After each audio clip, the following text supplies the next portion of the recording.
यति बेला चाहिँ म पाटनमा रहेको ज्यापु संग्रहालयमा छु। म आज तपाईहरुलाई ज्यापु संग्रहालयमा के छन् भन्ने कुरा चाहिँ देखाउन गइरहेको छु। यहाँ चाहिँ विशेष गरी नेवार समुदायको त्यसमाथि पनि ज्यापु महर्जन ज्यापु विशेष गरी खेती किसानी गर्ने नेवार समुदायको एउटा जातिले चाहिँ के प्रयोग गर्थ्यो भन्ने कुराहरु चाहिँ यहाँ राखिएको छ। यो चाहिँ माटोको टाइप्सहरु हो। त्यसपछाडी यहाँ चाहिँ माटाका विभिन्न भाँडाकुँडाहरु छन्। त्यसपछाडी यहाँ माटोको नै किसानको एउटा चित्र बनाइएको छ। यो चाहिँ माटोको हो अनि त्यसपछाडी यो पनि माटोको हो। अब हामी अर्को सेक्सनमा जाँदै छौं। अर्को सेक्सनमा पनि विभिन्न खालका सामग्रीहरु चाहिँ हामीले यहाँ देख्न सक्छौं। यस पार्टमा चाहिँ माटोबाट बनेका चुलादेखि लिएर मरमसलाका भाँडाकुँडादेखि लिएर हामीले सामान्य रूपमा चाहिँ कतिपय कुराहरु चाहिँ यो हराउँदै गइसकेको छ जुन चाहिँ हामीले देख्न सक्दैनौं अहिले। अब यो पाटन क्षेत्रमा उपलब्ध भएका पुराना सामग्रीहरु नै ज्यापु संग्रहालयले कलेक्सन गरेर राखेको छ। तपाईहरुले यहाँ देख्न सक्नुहुन्छ विभिन्न समयमा प्रयोग हुने माटाका भाँडाहरु।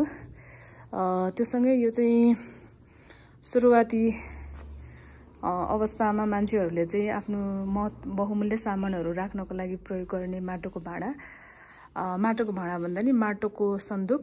त्यसपछाडी सन्दुक डेभलप हुँदै छालाको, त्यसपछाडी यो काठको तपाईहरुले देख्न सक्नुहुन्छ। त्यसपछाडी यो चाहिँ विभिन्न समय चाडपर्वहरुमा बनाइने रक्सी, मद्यपान रक्सी, मदिरा, छ्याङ बनाउने भाँडाकुँडाहरु हो।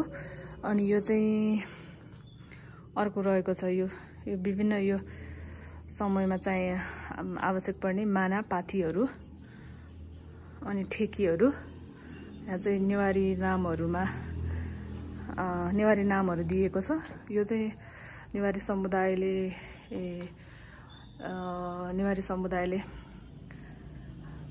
विभिन्न समयमा यो आफ्नो कपडा बुन्नको लागि प्रयोग गर्ने यो औजारहरु, मेसिनहरु, सुरुवाती समयको औजारहरु यस्तो थियो।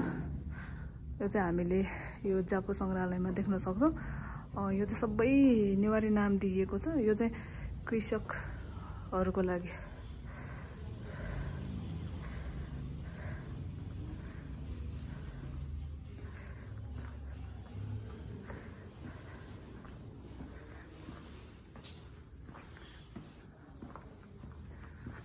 अनि यो चाहिँ ज्यापु समुदाय, नेवार समुदायले प्रयोग गर्ने कपडाहरु।